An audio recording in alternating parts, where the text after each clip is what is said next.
அது இன்றைய நாள் பொழுது இடம்பெற்றுக் கொண்டிருக்கும் நேரலை நிகழ்வுகள் பாமுகம் டிவி தமிழ் வானொலி ஊடாக இனி கவி பகுதி இரண்டோடு இணைகின்றோம் வரி கவிகளுடன் தட்டி கொடுப்பை தருவதற்கு வருகின்றார் நகுலா சிவநாதன் அவர்கள். வணக்கம் பாருங்கள். இனிதான மதிய உற்சாக வணக்கம் பாணிமோகன். வணக்கம் வாங்கோ. ஆம், இனிய மதிய உற்சாகமான வணக்கம் அன்பு நேயர்களை. நீங்கள் பார்த்தும் கேட்டுக்கொண்டும் இருக்கும் தொலைக்காட்சியில் firstaudio.net-இல் இப்பொழுது நடைபெற்றுக் கொண்டிருக்கிற நிகழ்வு கவிதை நேரம். வியாழன் பரப்பை இங்கிதமாக நிரப்புகின்ற ஒரு எளிய பரப்பு இந்த கவிதை நேரம். அந்த வகையில் இன்றைய கவிதை நேரத்தை முதலில் காணொளி கவிதைகளை தட்டி கொடுத்த ரா விஜயகோதிக்கு நன்றியும் வாழ்த்துக்களையும் தெரிவித்துக் கொண்டு இப்பொழுது வாணியுடன் நவுலா சிவநாதன் உங்களுடன் வருகிறேன். கௌரியின் கவிதையை பார்ப்போமா வாணி? தானுங்க பார்த்துட்டு தவக்குமார் அவர்கள், மற்றது ராணி சம்பந்தர் அவர்கள், நேவிஸ் பிலிப்ஸ் அவர்கள், வசந்தா ஜெகதீசன் அவர்கள், மற்றது மாவு திறந்த விஜயகோதி. ஓகே, சித்திரை புத்தாண்டா பிறந்திருக்கிற சித்திரை. அது சித்திரை மாதம் என்றால் சொல்லுவார்கள் ஒரு எழுச்சி மாதம் என்றுங்கிற தமிழுக்கு. அந்த வகையில் இந்த சித்திரை புத்தாண்டு எல்லோருக்குமே ஒரு குழப்பகரம் தந்த ஆண்டாக, அந்த ஆண்டை அப்படி அல்ல, அது ஒரு நிறைய விடயம் இருக்குது. நாங்கள் சேர்ந்து பேசிக்கொள்வோம். இந்த சித்திரை புத்தாண்டுல ரா விஜயகோதி அவர்களுடைய கவிதைக்கு வருகிறேன். மிக சிறப்பாக அந்த ஆண்டை வரவேற்றிருக்கிற விதம் ஒரு நம்பிக்கை அழகுற விதிக்கின்ற ஒரு பெண்ணாக. நீங்க கேட்டிருந்தீங்கள் ஒரு கேள்வி, அதாவது ஏன் அந்த மாதத்தை பெண்ணாக, அதாவது இல்ல தை மகள் என்று சொல்றான் சித்திரை, அதையும் மகள் என்று இவர் வர்ணித்தார். அப்ப கேட்டோம் ஏன் அப்படி நாங்க ஏன் ஆம்பளைகள் தானே கஷ்டப்படுறோம், ஏன் பொம்பளை மட்டும் கேட்குறீங்கன்னு கேட்டோம். நல்ல கேள்விதான். ஆனால் குழந்தையை பிறக்கிறதுக்கு இறைவன் கொடுத்தது பெண்ணை மட்டும்தான். ஏனென்றால் அவள்தான் போற்றி அதை பாதுகாப்பால் பொறுமையாக என்றதுதான் அந்த கருத்து. அதுபோல பூமாதேவியையும் பெண்ணாக உருவைக்கிறது, கடலையும் பெண்ணாக உருவைக்கின்றது, நதியையும் பெண்ணாக உருவைக்கின்றது, திங்களையும் அதாவது மாதத்தையும் அப்படி உவமப்படுத்துறது எங்கட சங்க காலத்துல தொடக்கம் ஆன்றோர்களின் வழிவகுப்பு. நான் நினைக்கிறேன் அந்த பொறுமையும் பொக்கிசமும் உடையவள் பெண். அதனால்தான் இப்படி அந்த பெண்ணை உருவகித்தால் அந்த எல்லாம் நல்லா நடக்கும் என்று எண்ணுகிறார்கள் என்று நினைக்கிறேன். ஏனென்றால் பெண்ணை குத்து விளக்கு போன்றவள் என்று சொல்லுவார். அந்த வீட்டுக்கு எரிகிற அந்த விளக்கு போல அந்த பெண்ணின் மனசும் இருக்குமாம் என்று சொல்லுகிறார்கள். அதாவது இலக்கியங்கள் சொல்லுகின்றன. ஆழ்ந்து யோசிச்சால் சில நேரம் சரி என்று நினைக்கிறோம். ஆனால் ஆண்களை போடவில்லையோ என்று பார்த்தால் ஒரு வாழ்க்கை என்ற ஒரு வீட்டின் தலைவன் ஆண் தானே. அது எப்படியுமே நீங்கள் பெண்ணாக மாற்ற முடியாது. பெண் இருந்தாலும் அது ஆண் தான் அந்த வீட்டுக்கு ராசாவாக நாங்கள் நினைக்கிறது. வாணி, அது நினைக்கிறேன்டா உண்மையாக நடைமுறைப்படுத்துறது. ஏன்னா அங்க பெண் வராது, ஆண் தான் முன்னுக்கு வரும். அதுபோல ஸ்பெயினை தவிர ஏனைய நாடுகளுக்கு பின்னால ஆண்களின் பெயரைத்தான் போடுவார்கள். அதாவது பெண்ணின் பெயருக்கு பின்னால அந்த ஒரு நாடு மட்டும் பெண்ணின் பெயரையும் போடலாம் என்று இருக்குது. அப்படி பார்க்க அவன் தான் அந்த ரூட், அதாவது வேறுகளின் தலைவன் ஆனண்டு. அப்ப அந்த ஒரு பெரிய மரியாதையை அந்த ஆணுக்கு கொடுத்திருக்கிறது தானே. ஆகவே ஒரு மாதத்துக்கு இந்த பெண்ணை உவமைக்கிறதுல ஒன்றும் இப்படி எல்லாம் சமாளிக்க நடக்குது ஐயா. இல்ல, என்னதான் பார்த்தாலும் நீங்கள் பெண்களை எல்லா இடத்திலும் மெச்சுறதில்லை ஆண்கள். அதாவது நீங்க பாருங்கள், சமாதானத்தில் சம்பளத்தில் எடுங்கோ, சமாதானத்தில் எடுங்கோ, ஆணுக்கு தான் முன்னுக்கு முதல் உரிமை. அது ஆனா அதுக்கு மற்ற பக்கம் இருக்குதான். இப்படி செய்யறது இல்ல அவர்கள். ஆமாம், காலங்காலமாக அது மாற்றப்பட சொல்லுறோம். 50-50 என்ன, அந்த 50 ஒரு வீட்டிலும் இல்லை. அது 30-20 ஆயிருக்கும், அல்லது 20-30,000, 40-20,000. இப்பொழுது வளர்ந்து கல்யாணம் கட்ட இளையவர்கள் பக்கத்துல இருக்கலாம், இருக்குது, ஆனாலும் இருக்கலாம், ஆனாலும் குறைவாத்தான் இருக்கும். இருக்கலாம், ஆனால் இல்ல, இருந்தாலும் அந்த இதோட்டு இருக்குதான். நிச்சயம். அது ஏனென்றால் அது அப்படி ஊறப்பட்டது. இப்ப அம்மா என்ன செய்வார், அண்ணாக்கு கொஞ்சம் பை, அண்ணாக்கு கொஞ்சம், அவன் வெளியில போனா அவன் எத்தனை மணிக்கு வரல, நீ பொம்பளை இப்பவும் சொல்லுகிறாரு இன்னைக்குல. அப்ப அங்க அது இப்பவும் இருக்குதானே அந்த பாகுபாடு. நிச்சயம். ம். அதான். அந்த பாகுபாடு ஏதோ ஒரு இடத்திலே காட்டிக் கொண்டு தான் இருக்கணும். ஆண் தான் பெருசண்டு. அப்ப அதுக்காக இலக்கியத்தில சான்றோர்கள் வந்து பெண்தான் பொறுமைக்கு உரியவள் என்று. ஏன்னா நிலம் வந்து அகழ்வாரத்தாங்க நிலம் என்று. இவ்வளவுதான் கிண்டினாலும் அது பொறுமையாகத்தான் இருக்கும். அப்படித்தான் பெண்கள் சில பேர் பூகம்பமா எழுகிற பெண்களும் இருக்கிறார்கள். ஆனால் ஒரு குடும்பம் என்று வந்த உடனே ஒரு அடங்கி அந்த குடும்ப வாழ்க்கைக்கு ஏற்ற மாதிரி போக வேண்டியது பெண்ணின் கடமை. அதனால இன்று பெரிய இடங்கள்ல இப்ப புரொஃபசர்ஷிப்பில எல்லாம் பெண்கள் குறைவு. அந்த பெண்களை வரவழைக்கிறதுக்காக இன்றைக்கு பெரிய பெரிய மீட்டிங்கள், பெரிய பெரிய இதுகள் எல்லாம் ஏற்படுத்தி கொண்டு இருக்கிறார்களாம். ஏன்னா பெண்களின் வரவு குறைவு. ம். அதனாலதான் இப்ப ஜெர்மனியில ஒரு புது ட்ரெய்னர் வந்து இருக்கிறா. ம். அவாவுக்கு வரவேற்புகள் கொஞ்சம் குறைவென்றாலும், ஆனால் இப்படி ஒரு பெண் வந்ததை பெருசாக பாராட்டுகிறார்கள் இந்த நாடு. பாப்போம் எப்படி போகுதுன்னு. சரி. இப்பொழுது விஜயகௌரியின் கவிதைக்கு வருகிறேன். புத்துயிர் விதைத்ததோர் புதிய ஆண்டு விளைந்தது பூமியில் இங்கு சித்திரை விரித்தெழும் சீரிய பாதையை செம்மையுள் பதித்தெழுவோம். அதாவது சித்திரதான் வாணி இந்த முத்திர பதிக்கின்ற முழு வெயில். அது சரியான வெயில் கூடமான மாதம். மத்தியதர கடல் உள்ள பிரதேசங்கள் எல்லாம் எங்கட நாடுகள் எல்லாம் அந்த வெயில் கடுமையாக இருக்கிறது. சித்திரையாக இருக்கிறது. பங்குனி ம். சித்திர மாதங்களில அங்க அந்த உருளைக்கிழங்கு உருளைக்கிழங்கு எல்லாம் விளைந்து விடக்கூடிய ஒரு நிலைமை அங்க விவசாயிகளிடமும் இருக்கிறத பார்க்கிறோம். அப்ப அறுவடை செய்யற காலமாக, அதாவது விளைஞ்சு அறுவடை செய்வோம்.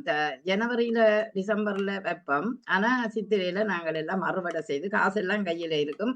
அதனால்தான் அந்த பொங்கலை நாங்கள் பொங்குகிறோமோ என்று நினைக்கின்றோம். ஏனென்றால் அந்த சித்திரைக்கு சூரியனுக்காக நாங்கள் முற்றத்தில் பொங்குவது வழக்கம். எங்கட பக்கங்கள்ல சில பேர் பொங்குறேன்னு நாங்க சொல்லுவார்கள். பொங்குறது. நாங்களும் நாங்களும் பொங்குறது. பொங்குறது. ஆமா. பொங்கல பலகார வகைகள் அம்மா செய்வா. ஆமா, தொதல் ஆமா. கட்டாயமா செய்வா. அப்ப நம்ம கட்டாயம் செய்வோம். ஆமா. பொங்கல் செய்வோம் ஏனென்றா நாங்க. எப்பவும் செய்வோம். ஆமாம். ம். அந்த தண்ணி எடுத்து, அதாவது அந்த பொங்கும்போது அந்த தண்ணிய எடுத்து நாங்கள் அந்த தோட்டம் பகுதிகள்ல எல்லாம் கொஞ்சம் வீசி விடுவது வழக்கம். அதாவது அதுகளுக்கெல்லாம் செழிப்பாக இருக்கட்டும் என்று குருவியல் கொஞ்சம் இதுகள் எல்லாம் பொறுக்கி சாப்பிடக்கூடிய நிலைக்கு இருக்கின்றது. ஆகவே அது அந்த பூமி விளைய வேணும். விளைகிற பூமிக்கு நாங்கள் கொடுக்கிற ஒரு வித்தாக அது இருக்கும் என்று நினைக்கின்றேன். நான் நினைக்கிறேன் ஒரு பங்காக. ம். எத்தனை விடியல்கள், எத்தனை படையல்கள். இங்கேயும் அவர் அந்த படையல்களை எடுக்கிறார். அது படைப்பு படையலா அல்லது உண்மையாக அந்த பொங்கி படைக்கிற அந்த படையல்களா? இவ்வளவு விடியல்களும் எங்களுக்கு ஒரு படையல்களாக நாள்தோறும் தொடர்ந்தது. ஆனாலும் அகமும் மனமும் நிறைவையும் நிறைந்த மனதுடன் எழுதிடத்தான் இந்த சித்திரை மகள் பிறந்தாள் என்று அவர் கொண்டு வந்திருக்கிறார். கடையில சித்திரை படைப்புகள் ஒவ்வொரு நாளும் ஒவ்வொரு பட படைப்புகள் சொல்றாரு. ஆமா. எழுதுறது அல்லது நாங்க படைக்கிறது, ஒவ்வொரு செய்கிற படைப்புகள். விடயம் எல்லாம். ம். ஆமாம். அது படையல் என்றால் நிறைய விடயத்துக்கு வருது அந்த படையல். ஆனால் நாங்கள் இப்படி அந்த சித்திரையில அ அ அந்த ஒரு பிள்ளைய நாங்கள் நினைக்கிறோம். அதாவது அந்த பெண்ணாக அந்த சித்திரைய நினைத்து ஒரு குழந்தை மாதிரி பிறந்துட்டாள் என்று ஒரு கையில ஏந்துற போல நாங்கள் அந்த சித்திரைய வரவேற்கிற நிகழ்வு வந்து ஒரு சிறப்பான ஒன்றாகத்தான் இருக்கிறது. ஆம். இந்த காலத்தில தான் ஒரு நம்பிக்கை விதைத்தெழும் நனி சிறப்பினை எழுதிட புரட்சியுள் மகள் பிறந்தாள். அதாவது இந்த ஒரு புதிய நாள், ஒரு புதிய வரவு. சித்திர மாதத்தில் அந்த மகளாக வரும் பொழுது, அது வந்து ஒரு அமைதியை எங்களுக்கு தர வேணும், செல்வத்தை தர வேணும், ஆரோக்கியத்தை தர வேணும் என்று நாங்கள் நினைத்துக் கொள்வது வழக்கம். அதனால்தான் சித்திரை பிறந்தவுடன் அந்த கைவிசேஷம் கொடுத்து அந்த செழுமையாக சிறப்பாக அந்த வாழ்வு மலர வேண்டும் என்று ஒரு நம்பிக்கை பலத்தை தமிழர்கள் விதைத்தது அன்று. அது எவ்வளவு தூரம் எல்லாருக்கும் நம்பிக்கையா இருக்குமோன்றது நாங்க சொல்ல முடியாது. இருந்தாலும் மனசுதான் எங்களுக்கு நாளைய விடியலை ஏற்படுத்துற உண்டு. ஆகவே அது நல்ல பொழுதாக விடிய வேணும் என்று நாங்கள் நினைக்கிற அந்த எண்ணம் சிறப்பாக மலரக்கூடிய வாய்ப்பும் இருக்கிறது. இப்பொழுது அவர் சொல்றார். என்ன சொன்னீங்க வாணி? இல்ல நான் சொல்றேன். இல்ல சாரியா. அழகுறு மலர்களின் அறுவடை விரிப்பில் நளினமாய் இவள் பிறந்தாள் அகத்தினில் அன்பினை நறுமலர் என விரித்திட அழகுடன் இவள் மலர்ந்தாள். அப்ப இந்த புதிய ஆண்டு, புதிய ஒரு சித்திரை பிறக்கின்றது. 60 ஆண்டுக்கு பிறகு வார 40வது ஆண்டுதான் இந்த பராபவ வருடம். பராபவ வருடம். சரி, அதன் அர்த்தம் என்னென்றால், இது ஒரு வடமொழி சொல்லுத்தானே. அந்த 12 மாதங்களும் வடமொழி சொற்களுக்கு வருகிறது. ஆனா நாங்கள் தை மாதம் பங்குனி என்று எங்கட தமிழ் மாதங்களாகவே வகித்து கொண்டதும் உண்டு. அதின் அர்த்தம் என்னன்னா, தோல்வி அல்லது அழிவுகள் வந்து அழிவு என்றுதானா பொருள்படும். பராபவ வருடம் என்றா அதுதான். அதாவது இது ஒரு வடமொழி சொல்லுத்தான். நிகழ்வு அல்லது தோல்வி அல்லது அழிவு. அப்ப இவையெல்லாம் நீங்கி நல்ல ஒரு ஆண்டா வர வேணும். என்றதான் அதன் அர்த்தம். அந்த கருத்து என்னென்றால் பராப வேண்டா தோல்வி அல்லது அழிவு என்ற ஒரு பொருள்ல இருக்குது. சரி, அப்படியான ஒரு ஆண்டு, அதாவது தீமைகள் அழிந்து நன்மைகள் பெருகி நல்ல நல்ல ஒரு ஆண்டா இந்த ஆண்டு இருக்க வேண்டும் என்று நாங்கள் நினைத்துக் கொள்வோம். ஆம், மிக்க நன்றி கௌரி, அழகாக எழுதியிருக்கிறீர்கள். அற்புதமான கவிதை. அந்த சித்திரையை வரவேற்ற மகளுக்கு அந்த சித்திரை நல்ல சித்திரையாக அமைய வாழ்த்துக்கள். ஓகே வாணி. இனி மாசற்ற உலகம் அவரு நன்றி. தவக்குமார். அடுத்தது தவக்குமார் அவர்களோ 2 வருஷத்துக்கு வந்திருக்கிறார். ஆமாம், மாசற்ற உலக நோயற்ற வாழ்வுக்கு வந்திருக்கிறாரா? புது மாசற்ற உலகம். புத்தாண்டில சித்திரை புத்தாண்டில அவருக்கு இப்படி ஒரு நல்ல எண்ணம் வந்திருக்கிறது. நிச்சயம். மாசற்ற இல்லையா, அது உலக போன நோய் கிழமை தலைப்பை இந்த கிழமை போட்டிருக்கிறார். எங்க சித்திரையில் அவருக்கு ஆமா. வந்தது. போன கிழமை தலைப்பு தான் மாசற்ற உலக நோயற்ற ஓ, வாழ்வு. அதான் அவர் வரையில அப்ப வண்டியை அதை போட்டிருக்கிறார். போட்டிருக்கிறார். சரி, அதுவும் நல்லதுதான். மாசற்ற உலகை நோயற்ற வாழ்வு எங்களுக்கு கிடைக்கட்டும் என்று சொல்லுறார் போல. பாப்போம். மாசற்ற உலகே நோயற்ற வாழ்வு ஐம்பூத கொடை சேர்ந்து அற்புத வரமாக கிடைத்ததே உலகு. மாசற் ஐம்பூத கொடை சேர்ந்து அற்புத வரமாகி கிடைத்ததே உலகு. மாசற்ற உலகே நோயற்ற வாழ்வு ஐம்பூத கொடை சேர்ந்து அற்புத வரமாக கிடைத்ததே உலகு. உண்டு உடுத்தி மனித நேயம் வளர்த்ததே அன்று விஞ்ஞானம் என்ற தேடல் கண்டு தொழில்நுட்ப உயர்வு கொண்டு நாடுகளை நாடு பிரித்து போர் முரசு கொட்டுகிறது. உண்டு உடுத்தி மனித நேயம் வளர்ந்ததே அன்று விஞ்ஞானம் என்ற தேடல் கண்டு தொழில்நுட்ப உயர்வு கொண்டு நாடுகளை பிரித்து போர் முரசு கொட்டுகிறது. ஆயுதங்களை விதைத்து தேசமெங்கும் அவலமே விளைகிறது. ஆயுதங்களை விதைத்து தேசமெங்கும் அவலமே விளைகிறது. அதிகாரம் கொண்ட நாடுகள் உலகை மாசாக்கி மருந்தாக நிவாரணமும் தருகிறது. மாசற்ற உலகில் நோயற்ற வாழ்வு காண மனித உயிர்களின் மகத்துவத்தை உணர்ந்த ஒன்று சேர்ந்து வழி சமைப்போம்.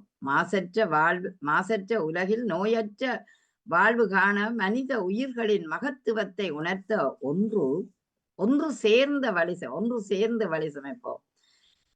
மகத்துவத்தை உணர்த்த ஒன்று சேர்ந்து வழி சமைப்போம் என்று கந்தசாமி தவக்குமார் தந்திருக்கிறாராம். உண்மையாகவே இன்றைய உலகை பார்க்கும்போது போர்முகம் சூழுகின்ற பரப்பாகவே இருக்கின்றது. மத்திய தர கடலில் எண்ணற்ற கப்பல்களும் வந்து குவிந்து கொண்டிருக்கின்றன. ஆகவே அது அங்கு என்ன போர் மூலம் சூழுதோ என்று பார்த்தாலும் இங்கு ஐரோப்பிய ரீதியிலும் எல்லோரும் கொஞ்சம் கவனமாக இருக்கிறார்கள். கொஞ்சம் பேச்சுவார்த்தைகளை ரெண்டு நாடுகளும் ஏற்படுத்த வேண்டும் என்று மைக்ரோன் இன்றைக்கு விடுத்திருக்கிறார். இப்படி பார்க்கும்போது அமைதியாக வந்தால் நல்லது. அமைதியற்று வந்தால் ஒரு நாளைக்கே ஒரு ஷிப் நிக்கிறதுக்கு இவ்வளவோ காசு முடியுதாம். அப்ப நினைச்சு பார்த்தால் இந்த போர் மேகங்கள் எல்லாம் சூழ வேணுமா என்ற ஒரு கேள்வி இருக்குது. இவருடைய இதுல பார்த்தோம்னா ஐம்பூத கொடை சேர்ந்துதான் அற்புத வரமாக எங்களுக்கு உலகத்துல வாழ்க்கை இருக்கிறது. அதாவது என்னதான் பார்த்தாலும் ஐம்பூதங்களின் அடக்கத்துலதான் மனிதன் இருக்கிறான். அதுக்குள்ள மனிதநேயம் என்பது இன்று மணித்துளியும் இல்லாமல் போய்விட்டதோ என்று கேள்வியை கேட்க வேணும் போல் இருக்கிறது. வாழ்வெட்டும் சண்டைகளும் சச்சரவுகளும் பார்க்கும்போது அப்பப்பா என்ன ஒரு மனிதநேயம் அற்ற உலகம் வந்துட்டுதோ என்ற ஒரு கேள்வி எங்கள் தாயக சூழலிலேயே இருக்கிறது. நேற்று துருக்கியில ஒரு மாணவன் சுட்டிருக்கிறான் வாணி. 6 மாணவர்களையும் ஆசிரியரை கேள்விப்பட்டீங்களா? இல்ல, பாடசாலைகளை புகுந்து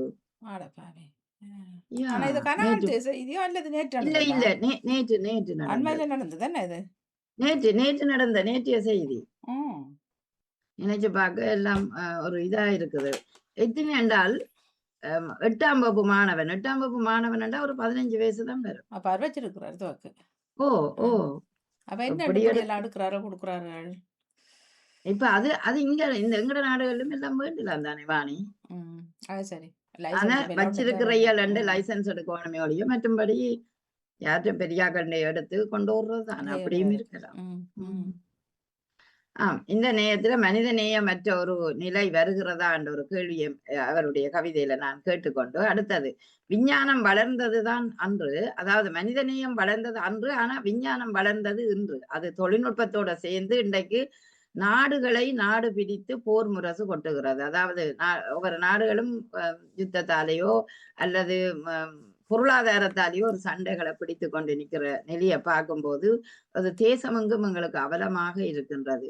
ஆகவே இப்படியான ஒரு போர் மேகங்கள் சூழும் போது அது உலகை மாசாக்கி அதை அந்த மாசு எல்லா இடமுமே தீமைகளை ஏற்படுத்தக்கூடிய நிலைக்கு இருக்கின்றது. அதனால் உலகை மாசாக்கி மருந்தக நிவாரணமும் தருகிறது. அதாவது எங்களுக்கு மருந்தகா நிவாரணம் மருந்தகாண்டா மருந்து இல்லாத நிவாரணம் இருக்கின்ற மாதிரி என்ன மருந்தகா நிவாரணமும் தருகிறது என்றால் எங்களுக்கு மருந்து இல்ல அவ்வளவுக்கு அந்த நச்சு புகைகளுக்கு எதிராக மருந்தை கண்டுபிடிக்கிறதும் கஷ்டம். இப்ப கொரோனாக்கு வந்தா பிறகுதானே கொரோனாக்கான மருந்தை கண்டுபிடித்தார்கள்.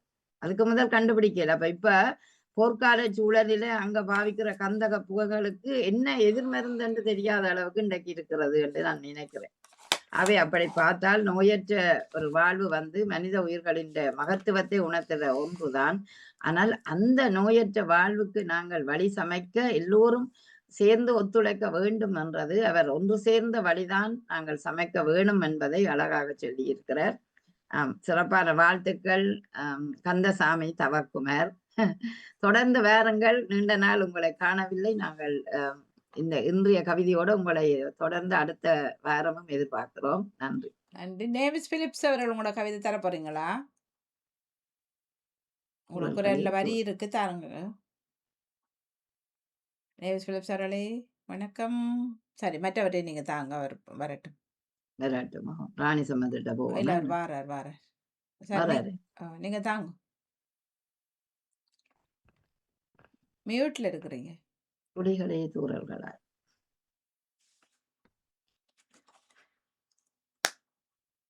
சரி, நீங்க தாங்க, அவர் வரட்டும். அப்படின்டா மற்ற கவிதையை வாசிங்க, நான் இதை எடுத்துட்டு வரேன்.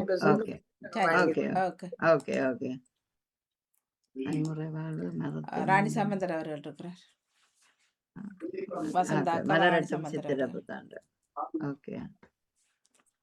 ராணி கிட்ட வசந்தாட்ட போவோமே. ஓகே. மலரட்டுமே சித்திரை புத்தாண்டு. ராணி சம்பந்தர். சங்கராந்தி நேரத்தில் தங்கி பொங்கி வரும் சித்திரை புத்தாண்டே நீ வருக வருக, தருகவே நல்லொளி தருகவே.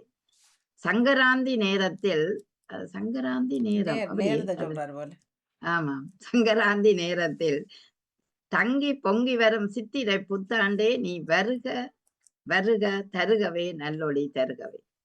பராபவ ஆண்டே நீயோ பாரபட்சம் காட்டாமலே வருடம் பூராகவும் அன்பு கனிவு மகிழ்வு பண்பு வளர பொங்கிடுவாய். பராபவ ஆண்டே நீயோ பாரபட்சம் காட்டாமலே வருடம் பூராகவும் அன்பு கனிவு மகிழ்வு பண்பு வளர போராடுவாய். சோதனை கடந்த காலம் நிகழ்காலமாவது நீண்ட சாதனை படைக்குமா வேதனையே என்றும் தொடர்கதையா. சோதனை கடந்த காலம் நிகழ்காலமாவது நீண்ட சாதனை படைக்குமா வேதனையே என்றுமே தொடர்கதையா. போதனைகள் வெற்றியிட மனிதநேயம் மலர்ந்திட கடமை கண்ணியம் நேர்மை பொறுமை கட்டுப்பாடு நிறைந்திட. போதனைகள் வெற்றியிட மனிதநேயம் மலர்ந்திட கடமை கண்ணியம் நேர்மை பொறுமை கட்டுப்பாடு நிறைந்திட. துன்பமே குறைந்திடவே வல்லரசுகளின் ஆணவ அரக்கத்தனம் அழிந்திட. ஒற்றுமை ஓங்கி வளர சமாதானம் ஒலிக்கட்டும் இப்புத்தாண்டிலாவது. துன்பம் குறைந்திடவே வல்லரசுகளின் ஆணவ அரக்கத்தனம் அழிந்திட. ஒற்றுமை ஓங்கி வளர சமாதானம் ஒலிக்கட்டும் இப்புத்தாண்டிலாவது. சமாதானம் ஒலிக்கட்டும் இப்புத்தாண்டிலாவது. நிச்சயம் நாங்களும் அதைத்தான் எதிர்பார்க்கின்றோம் என்பது உண்மை. இந்த சமாதானம் ஒலிக்க வேணும் இந்த புத்தாண்டில் என்று அவருடைய இந்த பராபவ ஆண்டில அவர் கேட்டிருக்கிறார். சித்திரை புத்தாண்டு வர வேணும், அது நல்ல நேரத்தில் வந்திருக்கின்றது, அந்த நல்ல ஒளி எங்களுக்கு தர வேணும் என்று எல்லோரும் நினைத்துக் கொள்வது வழக்கம். அந்த வகையில் ராணி சம்பந்தரும் அந்த புத்தாண்டை வரவேற்றிருக்கிறார். ஆனால் இப்ப அந்த பராபவ வருடம் பாரபட்சம் காட்டாமல், அதாவது எங்களுக்கு எந்த ஒரு பாரபட்சமும் காட்டாமல் வருடம் பூராகவும் ஒரு அன்பு கனிவு மகிழ்வு பண்பு. நிச்சயம் இதுக்காகத்தான் நாங்கள் எல்லோரும் போராடுகிறோம். ஒரு அன்பை வளர்க்க வேணும், அறிவை வளர்க்க வேணும், பண்பை வளர்க்க வேணும் என்று நினைச்சு கொள்வது வழக்கம். அந்த வகையில் அவை அத்தனையுமே இந்த ஆண்டு எங்களுக்கு தர வேண்டும் என்றும், இதுவரை கடந்த ஆண்டு சோதனைகள் எல்லாம் தந்தாலும் அது நீண்ட காலத்துக்கு சாதனை படைக்குமான்னு கேட்டாலும் சோதனைகள் கடந்த காலம் நிகழ்காலம் இப்ப வார இந்த காலம் எங்களுக்கு நிச்சயம் சாதனை படைக்கக்கூடிய ஆண்டாக வர வேணும். அது வேதனைகள் எல்லாம் உடைஞ்சவான போல் போகட்டும். அந்த போன ஆண்டு அதுக்கு முதல் ஆண்டு. ஆனா இந்த ஆண்டு அதாவது சாதனைகள் படைக்கும் ஆண்டாக எங்களுக்கு வர வேணும் என்று நாங்களும் வாழ்த்திக் கொள்ளுகிறோம். அந்த போதனைகள் வெற்றியிட மனிதநேயம் மலர்ந்திட இதைத்தான் கேட்கின்றோம் என்று. அதாவது சாதனைகள் எல்லாம் சாதித்து வந்தாலும் அந்த மனிதநேயம் என்பது மலர்ந்திட வேண்டும். அது கடமை, கண்ணியம், நேர்மை, பொறுமை, கட்டுப்பாடு நிறைந்திட வேண்டும் என்று அழகாக சொல்லியிருக்கிறார். இதனால் துன்பங்கள் குறைய வேணும், வல்லரசுகளின் ஆணவ இறக்கத்திலும் அழிந்திட நாங்கள் எல்லாரும் ஒற்றுமையாக வந்து அந்த சமாதானத்தை வேண்டுவோம், ஒலிக்க வேணும் என்று கேட்கிறார். அதுல தான் இன்றைக்கு ஐரோப்பிய ஒன்றியங்கள் எல்லா நாடுகளும் ஒன்றாக போருக்கு எதிராக நிற்கின்ற தன்மை வரவேற்கக்கூடிய ஒன்றாக இந்த ஆண்டில் பார்க்கின்றோம். எல்லா நாடுகளும் ஒன்றாக வராது, ஆனால் ஐரோப்பிய நாடுகள் எல்லாம் ஒன்றாக நிற்கின்றன. அதாவது போர் வேண்டாம், சமாதானம் தான் வேணும் என்ற நிலைக்கு இப்பொழுது அவர்கள் எல்லாரும் சேர்ந்து ஒரு மகாநாட்டை கூட்டி தாங்கள் இதுகளுக்கு போருக்கு எதிராக சமாதானத்தை மலர வைக்கிறதுக்கு பாடுபடுகிறார்கள். நிச்சயம் அந்த அவர்களுடைய முயற்சி வெற்றி பெற வேணும் என்று நாங்களும் வாழ்த்தி கொண்டு, நிச்சயம் உங்களோட கவிதை ஊடாக அந்த சமாதானம் ஒலிக்க வேணும் என்ற நம்பிக்கையை தந்து ராணி சம்பந்தருக்கு விடை கொடுப்போம். நன்றி. வசந்தா ஜெகதீசன் அவர்கள் உட்கார்ந்து தாருங்களா? வந்துட்டேன். ஆமா, அனைவருக்கும் இனிய காலை, அனைவருக்கும் இனிய மதிய வணக்கங்களை கூறிக்கொண்டு, பாமக உறவுகளுக்கும் திருமதி நடாமகன் மாணிமகன் அவர்களுக்கும் அன்பான காலை வணக்கத்தை கூறிக்கொண்டு, மதிய வணக்கத்தை கூறிக்கொண்டு, தட்டி கொடுக்க வந்திருக்கும் கவிதைகளை வாசித்து விரிவாக்கம் செய்யும் அவிழா சிவநாதன் அவர்களுக்கும் வாழ்த்துக்களை கூறிக்கொண்டு, கவிதை நேரத்துக்காய் மேரி சொல்லி கவி இலக்கம் 599 துளிகளே தூறல்களாய். துளிகளே தூறல்களாய். வறண்ட பூமிக்கும் காய்ந்த பயிர்களுக்கும் உருகும் உயிர்களுக்கும் ஊக்க சக்தியாய் மழைத்துளிகள். வறண்ட பூமிக்கும் காய்ந்த பயிர்களுக்கும் உருகும் உயிர்களுக்கும் ஊக்க சக்தியாய் மழைத்துளிகள். வாழ்வின் உயர்வுகளுக்கு உலகின் வளமைக்கு செழிப்பான பாதையில் வழிநடத்தும் உழைப்பின் வியர்வை துளிகள். வாழ்வின் உயர்வுகளுக்கு உலகின் வளமைக்கு செழிப்பான பாதையில் வழிநடத்தும் உழைப்பின் வியர்வை துளிகள். வாழ்க்கை போராட்டத்தில் வறுமை பிடியினிலே உழல்வோரை காண்கையிலே கருணையுடன் பொங்கி வழியும் கண்ணீர் துளிகள். வாழ்க்கை போராட்டத்தில் வறுமை பிடியினிலே உழல்வோரை காண்கையிலே கருணையுடன் பொங்கி வழியும் கண்ணீர் துளிகள். வம்ச விருத்திக்கு வித்திடும் உயிர் துளிகள். வம்ச விருத்திக்கு வித்திடும் உயிர் துளிகள். கவலையின் மருந்தாய் மழலைகளின் முத்தத்தின் எச்சில் துளிகள். கவலையின் மருந்தாய் மழலைகளின் முத்தத்தின் எச்சில் துளிகள். துளிகளே தூறல்களாய் தாங்கி நிற்கும் தூண்களாய். வாழ்க்கையின் ஓட்டத்திலே எதிர் நீச்சல் போடும் ஓடங்கள் எத்தனையோ இப்பூ உலகில். துளிகளே தூறல்களாய் தாங்கி நிற்கும் தூண்களாய். வாழ்க்கையின் ஓட்டத்திலே எதிர் நீச்சல் போடும் ஓடங்கள் எத்தனையோ இப்பூ உலகில். எதிர் நீச்சல் போடும் ஓடங்கள் எத்தனையோ இப்பூ உலகில். நன்றி, வணக்கம். கட்டிக்காரு அழகாக வாசிச்சிருக்கிறீர்கள். துளிகளே தூறல்களாயாம். அது ஒரு நல்ல அருமையான தலைப்பு. துளிகளே தூறல்கள், நல்ல வார்த்தையாம். இன்று உலக குரல் தினம். அதுல அந்த அழகான குரல்ல நீங்க வாசிச்சிருக்கிறீர்கள். உங்களுக்கு நன்றி, வாழ்த்துக்கள். இந்த வறண்ட பூமியில காய்ந்த பயிர்களுக்கெல்லாம் அந்த மழை துளியை எதிர்பார்த்து காத்திருக்கும் பயிர்கள். அந்த ஒவ்வொரு துளியும் அவர்களுக்கு உயிர் போல அதை பெற்றுக்கொண்டுதான் அவர்கள் உணவு தயாரிக்க வேண்டிய தேவை வருகிறது. ஆகவே அந்த காய்ந்த பயிர்களுக்கும் உருகும் உயிர்களுக்கும் கட்டாயமாக ஒரு ஊக்க சக்தியாக இந்த மழை துளி தேவை. அதனால்தான் வானம் கவிழ்க்கும் நல் மழையே என்று பாடல்களிலே அந்த மழைத்துளியை சொல்லுவார்களாம். மழைத்துளி மண்ணில் சங்கமம். அதனால் பயிர் கூட வளரக்கூடிய ஒரு வாய்ப்பு உருவாகிறதை நீங்கள் அழகாக எழுதியிருக்கிறீர்கள். இந்த வாழ்வின் உயருக்கு, அந்த வாழ்க்கையின் உயர்வுக்கு உலகில செழிப்பு வேணும். அந்த செழிப்பான பாதையில வழி நடத்தக்கூடிய அந்த உழைப்பிற்கு, அந்த உழைப்பின் உறுதுணையாக நாங்க பாக்குறோம்டா, ஒரு விவசாயி எடுத்தோம்டா அவன் வியர்வை துளி சிந்தித்தான் உழைத்து எங்களுக்கு உணவை தருகின்றான். ஆதலால் தான் எல்லா தொழிலிலும் சிறப்பான தொழில் விவசாயம் தான். ஏனென்று கேட்டா உணவில்லையே உயிரே இல்லை. ஆகவே அந்த விவசாயிக்கு செழிப்பான ஒரு பாதையை அமைப்பதற்கு அந்த மழை துளி ஒரு தூறல்களாய் வந்தாலும் அந்த தூறலும் துளியும் சேர்ந்து விருட்சமான அறுவடையை காணக்கூடிய வாழ்க்கையில தான் அவன் செழிக்க வேணும். அப்படியான அந்த விவசாயியின் உழைப்புக்கும் தேவை இந்த வியர்வை துளி என்றாலும் அந்த மழை துளி பட்டு அது அறுவடையை அந்த முயற்சியோடு எடுக்கும் போது அவனுக்கு வியர்வை துளிகள் ஆகின்றன. இந்த வாழ்க்கை போராட்டத்தில் வறுமையின் பிடியிலே உழல்வோரை காண்கையில் கருணையுடன் பொங்கி வழியும் கண்ணீர் துளிய நிச்சயம். அதாவது வறுமை என்பது கொடுமை. அதுவும் இளமையில் வறுமை மிக மிக கொடியது என்று சொல்லிவினோம். ஒரு பிள்ளை படித்து முன்னேறக்கூடிய வாய்ப்பில வறுமை வரக்கூடாது. இந்த வறுமை பிடியில் இருக்கிறவர்களை காணும் போது எங்களுக்கு கருணையோட அவர்களுக்கும் உதவ வேணும் என்ற ஒரு நல் மனம் கண்ணீர் துளிகளாக பொங்கி வருவது உண்டு. அந்த வகையிலே கருணையில் உடன் பொங்கி வரும் கண்ணீர் துளிகள் இரக்கத்துக்கு அவர் அழகாக எடுத்திருக்கிறார். அந்த வாழ்க்கையில ஒரு வறுமை உள்ள பிள்ளைகளோ யாரையும் கண்டு எங்களுக்கு இரக்கம் வரும். அதே நேரம் வம்ச விருத்திக்கு வித்திடும் உயிர் துளிகளாம். நிச்சயம் அந்த ஒரு குழந்தை உருவாகிறதுக்கு கருப்பைக்குள் இருக்கும் அந்த நீர், அதாவது பன்னீர் நாங்கள் என்னன்னு சொல்லுவோம், என்ன நீர் என்று சொல்லுவோம், அது ஃப்ரூக்ட் என்று சொல்லுவோம் நம்ம இங்க ஜெர்மன் இதுல. பன்னீர் குடம், அதாவது அந்த பன்னீர் மாதிரி அந்த தண்ணிக்குள்ளதான் அந்த குழந்தை உழலுகின்றது. அந்த நிலையில் பார்க்கிறோம்னா வாழ்க்கையிலேயும் அந்த தண்ணி தேவை என்பதை சொல்லி இருக்கிறார். கண்ணீர் துளி இரக்கத்துக்கு முன் உதாரணமாக வருவது உண்டுதான். அதே நேரம் இந்த வம்ச விருத்திக்கு உயிர் துளிகள், அதாவது இந்த தண்ணியை நாங்கள் எடுத்து காட்டுறோம். இப்போ ஒரு குழந்தைன்ற வாழ்க்கையை இன்றைக்கு பார்க்கணும், அந்த ஊசியால குத்தி வயிற்றுல பார்ப்பார்கள் அந்த தண்ணி சரியான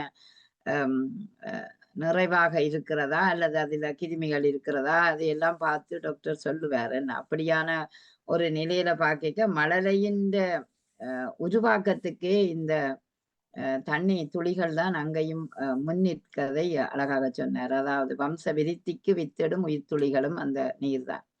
ஆகவே மழலையின் முத்தத்தில் எச்சில் துளிகளாக, ஆமாம், அது கொஞ்சம் போது பார்க்கிறோம் எத்தனை எச்சில் துளிகள் எங்கள் முகத்தில் இருப்பதை பார்க்க அந்த குழந்தைகளின் வாயிலும் வருவது அந்த எச்சிலாகிய அந்த துளிகள் தான், தண்ணீர் துளிகளாக. ஆகவே துளிகளும் தூறல்களாய் தாங்கி நிற்கும் தூண்களாய் வாழ்க்கையின் ஓட்டத்திலே எதிர்நீச்சல் போடும் ஓடங்கள் எத்தனையோ இப்புவியில. நிச்சயம் வாழ்க்கை ஒரு எதிர்நீச்சல் போடக்கூடிய ஒன்றாக இருக்கிறது. நாங்கள் எப்போதுமே வாழ்க்கையின் ஓட்டத்தை எதிர்நீச்சலோட பார்ப்போம். அங்கு ஓடங்கள் இப்படி தண்ணிக்குள்ள ஓடுற ஓடங்களுக்கும் எங்களுக்கு தண்ணி தேவை. கடல்லையும் நீர் இருந்தால்தான் ஓடம் ஓடும், இல்லாவிட்டால் ஓடம் கீழ் நோக்கி வந்துவிடும். ஆகவே அப்படி பார்க்க எதிர்நீச்சல் போடும் ஓடங்கள் எத்தனையோ இப்புவி உலகில். நிச்சயம் வாழ்க்கையும் அப்படித்தான், கடலில் கப்பலும் அப்படித்தான். எல்லாவற்றையுமே பார்க்கும்போது அந்த தூறல்கள் நிச்சயம் துளிகளாகி, அந்த துளிகள் பெருவெள்ளமாகி, அந்த பெருவெள்ளம் கடலாகி, நதியாகி, சமுத்திரமாகி அந்த வாழ்க்கையின் ஓட்டத்திற்கு அவை பயன்படுகின்றன, பயணத்துக்கு பயன்படுகின்றன. கப்பல்கள், போக்குவரத்து, இவை போன்றவற்றின் பயணங்களுக்கும் அந்த நீர் தேவை என்பதை தூறல்கள் துளிகளே தூறல்களாக நிச்சயம். அருமையான ஒரு தலைப்போட அவருடைய கவிதை வாசிக்கும் திறன் அத்தனையுமே சிறப்பாக அமைந்தது. வாழ்த்துக்கள் நேவிசகா உங்களுக்கு. நன்றி நன்றி. நான் அந்த வம்ச விருத்திக்கு வித்திடும் உயிர் துளிகள், அது என்னத்தை சொன்னீங்கள்? இதா பன்னீர் குடமா? இல்ல, ஆணும் பெண்ணும் இணையும் போது இணையும் போது விந்து. இதுகள் தான் அந்த வளலையின் அந்த உயிர்த்துளிகள் கவலையின் மருந்தாய், கவலைக்கு மருந்தாக மழலைகளின் அதில் உருவாகிற அந்த மழலைகளுடைய அந்த முத்தங்கள் என்ற எச்சில்கள் எங்களுக்கு படும்போது எங்களுக்கு அது ஒரு சந்தோஷம் தான். இந்த குழந்தைக்கு கொஞ்சம் போது அது எங்களுக்கு ஒரு சந்தோஷம் தானே. அதான் நான் அந்த அர்த்தத்துல தான் இந்த கவிதையை எழுதியிருந்தேன். வம்ச விருத்திக்கு இப்ப எல்லாத்துக்கும் இருக்குது. வம்ச விருத்திக்கு ரெண்டும் தானே வரும். வம்ச விருத்தியில நீங்க சொன்ன அந்த விந்து சூழ்நிலைக்க வர அந்த இதுவும் வரும். ஆனா பேர் அந்த குழந்தை உருவாகிக்க தண்ணிக்குள்ள தானே இருக்குது. ஆமா, பன்னீர் குடம். ஆமா, அதால அதுவும் அந்த உயிர்த்துளி இல்லாவிட்டால் அது வத்தியிடும், அது இந்த தோல் இல்லாம. ஆனபடியா அதுக்குள்ளதான் அது உழலும். உடனே குழந்தை பிறக்க வேண்டும் என்று சொல்லுவார்கள் அல்லவா. தண்ணீர் குடமுடைய அது வந்த உடனே குழந்தையும் வர வேணும், அப்போதான் வழக்கி கொண்டு வரும். இல்லாவிட்டால் கொஞ்சம் காஞ்சுதண்டா வேந்தவர்கள் அந்த சங்க வச்சு எடுப்பார்கள், இல்லது ஏதாவது ஒன்று செய்வார்கள். மிக சிறப்பு. வாழ்த்துக்கள் அக்கா, உங்களோட அருமையான கவிதைக்கு. நன்றி நன்றி நன்றாக தட்டி கொடுத்துருந்தீங்க. நன்றி, வாழ்த்துக்கள். நன்றி நன்றி. நன்றி. நிறைவாக யாரு? வசந்தா வசந்தா ஜெகதீசன். ஜெகதீசன் அவர் இருக்கிறாரு. யபாசதி இன்றைக்கு இல்லை போல என்ன? ஓகே, இல்ல. ஆம், வசந்தா ஜெகதீசன்.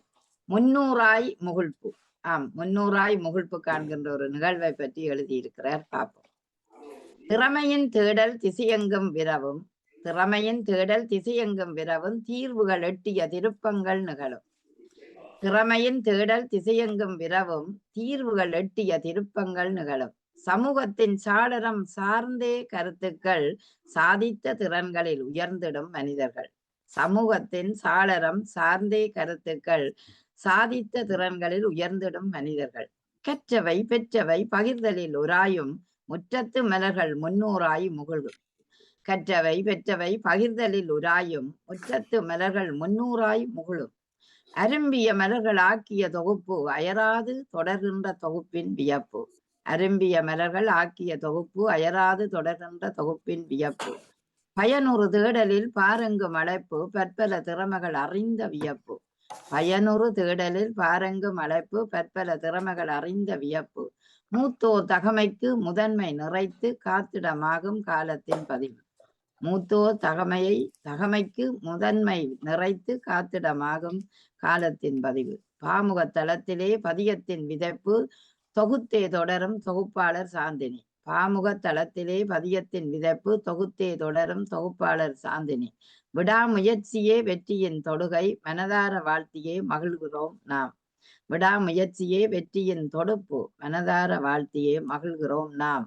உயர்வாகி உன் தொடுகை 1000 மிளிரும். உயர்வாகி உன் தொடுகை 1000 மிளிரும் என்று அந்த வசந்தா ஜெகதீசன் எழுதினார் சாந்தினியின் நிகழ்ச்சிக்கு, அதாவது முற்றத்து மலர்களின் 300வது நிகழ்வின் நிறைவுக்கு அவர் எழுதிய கவிதை. அவரை பாராட்டி, அந்த நிகழ்வை பாராட்டி அழகாக வரைந்திருக்கிறார். நிச்சயம் ஒரு திறமையின் தேடல் திசையெங்கும் பார்க்கும் போது அது சீரான ஒரு திருப்பங்களை எட்டித்தரும் தீர்வுகளாக இருப்பது உண்மைதான்.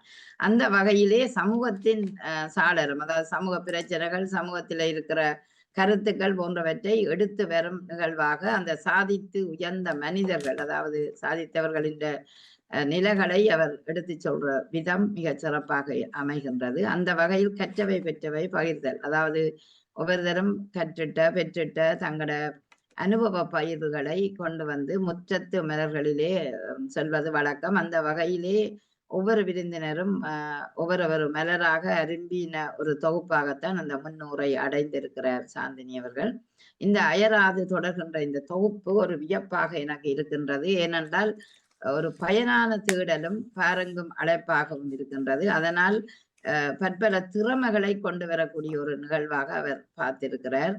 இந்த மூத்தோர்கள் பலரை அவர் கொண்டு வந்திருக்கிறார். அவையின் அனுபவ பகிர்வும் முதுமையான அந்த காத்திரமான கருத்துக்களும் ஒரு காலத்தின் பதிவாகத்தான் இருக்கின்றது. அதனாலே மற்ற வரும் சமுதாயத்துக்கு அவை ஒரு பாடமாக இருக்கக்கூடிய வாய்ப்பு இருக்கிறது. இதனால இந்த பாமுக தளத்திலேயே பதியம் வைத்து தொகுக்கின்ற தொகுப்பாளர் சாந்தினி என்ற முயற்சியை அவர் பாராட்டி இருக்கிறார். வெற்றியின் தொடுகையாக மனதார வாழ்த்தி மகிழ்கிறோம் நாம். உயர்வாகி உன் தொடுகை 1000 வெளியிடட்டும் என்றால் உங்களோட தொடுகை, அதாவது இப்படி நீங்கள் செய்து 1000 பதிவுகளை கொண்டு வரும்போது அது அயராத ஒரு பெரு காலத்தின் பதிவாக இருக்கும் என்பதை கட்டியமாக கூறியிருக்கிறார் வசந்தா ஜெகதீசன்.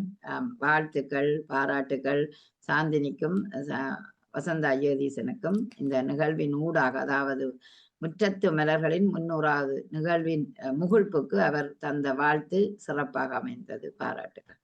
நன்றி. நமக்கு வருகின்றது வரி கவிகளும் அணிந்தபடியே தொகுப்பட்டு நவலாஸ்வனர்கள் கேட்டவர்கள் ஒரு சற்று கொடுத்து தரலாம். வணக்கம் மாலி, வணக்கம் நவலா. நானும் அனைவருடைய கவிதையும் கேட்கக்கூடிய இருந்தது. மிக மிக சிறப்பாக தட்டி கொடுத்த கவிஞருக்கும் உங்களுக்கும் வாழ்த்துக்கள். நானும் இந்த நேரத்தில் சாந்தினி அவர்களுடைய உண்மையில் மன நிறைவான வாழ்த்துக்கள். அவரது முயற்சி மிக சிறப்பாக, அவர் அந்த உரையாடுற அந்த தன்மை வந்து மிக அழகாக இருக்கிறது. கேட்கும் பொழுது நல்ல அழகாக இருக்கும். எல்லாவற்றையும் வடிவான கேள்விகளையும் கேட்பார். ஆமா, அவர் அந்த தயார்படுத்தி கொண்டு வர்ற விதம் வந்து மிக சிறப்பு. உண்மையில் நிறைவான வாழ்த்துக்கள். இன்னும் தொடருங்கள் சாந்தினி அவர்களே. நானும் இந்த அவர்களுடைய லோகோ காட்டுதல் பார்த்திருந்தேன் உங்களோட பக்கத்தில் 300வது. மிகச் சிறப்பு, மிகச் சிறப்பு. சில சந்தர்ப்பங்களில் எங்களுக்கும் அந்த முன்னர் பின்னேறம் வர்றதால கிடைக்கிறதில்ல. ஆனால் சில நேரங்களில் அதை மறந்து போயிடுவோம். இப்படி இருந்தாலும் அதை மறந்து போயிடுறது கூடுதலாக. இன்னைக்குமே இருக்குது வியாழன் பாருங்க. ஆமா, இன்றைக்கு தான் அந்த 300வது. நாங்கள் 301 இன்றைக்கு போன கிழமை தான் அவருடைய 300வது. இல்ல 300வதுக்கு வந்து வாழ்த்தி விடுவோம் இன்றைக்கு மனதார நிறைவா. ஆமா, நானும் அந்த பின்னேரங்கள்ல நிக்கிற குறைவு அவருடைய நிகழ்ச்சிக்கு மறந்து போயிடுறாங்க. இல்ல பின்னேரங்கள்ல மறந்து போறதால. ஆமா, பின்னேரங்கள்ல எல்லாரும் பிஸியாயும் போடுவோம் சில நேரம். உண்மைதான். ஆனா உண்மையிலேயே அவருடைய நிகழ்ச்சிக்கு உண்மையிலேயே சிறப்பான வாழ்த்துக்கள். நின்றவர் போயிட்டாராக்கும். நின்றவர் முதல்ல நின்ற மாதிரி இருந்தது எனக்கு முதல் ஸ்டார்ட்ல. ஆமா, வேலையும் தானே. சிறப்பான கவிதைகளை தந்த அத்தனை கவிஞர்களையும் முத்தாக நாங்கள் பாராட்டுகிறோம். உங்களுக்கு ஊக்கம் தருகிறோம். தொடர்ந்து எழுதுங்கள். நிச்சயம் உங்களுக்கு ஒரு சிறந்த படைப்புகளை உருவாக்கக்கூடிய ஒரு எண்ணப்பதிவு உங்களுக்கு உருவாகும். காணொளி கவிதைகள் தந்தவர்களுக்கும் வரி கவிதைகள் தந்தவர்களுக்கும் சிறப்பான வாழ்த்துக்களையும் பாராட்டுகளையும் தெரிவித்துக் கொள்கிறேன். வாணி, வேறு என்ன சொல்லுங்க? மிக்க நன்றி. தொடர்ந்தோள்வோம். நன்றி. நன்றி. வணக்கம். நிறைவுக்கு வருகின்றது கவிதை நேரம் பகுதி 1. ராவிஜகரியர்கள் பெண்புவனவள் அஸ்வனான் அவர்கள் எல்லோருக்குமே நன்றி. வணக்கம். நன்றி. நன்றி. தொழில்நுட்பத்தில் உதவி புரிந்த உங்களுக்கும் காலையிலிருந்து இவ்வளவு நேரமும் முதுகு வலியோட இருக்கிறீங்க. ஓடி போய் நல்ல சாப்பாடு சாப்பிட்டு உடம்ப தேர்த்தி கொள்ளுங்க. நாளைக்கு சந்திப்போம். நன்றி. வணக்கம். உண்மையாதான் வாணிக்கு நாங்கள் பாராட்டணும். என்ற காலம தொடக்கம் தொடர்ந்து இருக்கிற வாணி பின் முதுகு நல்ல வடிவான கதிரியல்ல சாஞ்சிருங்கோ. என்னண்டா வாணி, நான் வாசிக்கும் போது இப்படி கிட்ட வந்து வாசிக்கிறேன். அந்த இது ஒளி அந்த இது சரியாக இருக்கிறதா அல்லது பெருசாக இருக்குதா? இப்ப வாசிக்க நான் கிட்ட வரவணும் போல. என்ன இஞ்ச நின்று கொண்டு சில நேரம் எடுத்து சரியா இல்லையே. அது நான் உங்களை அதான்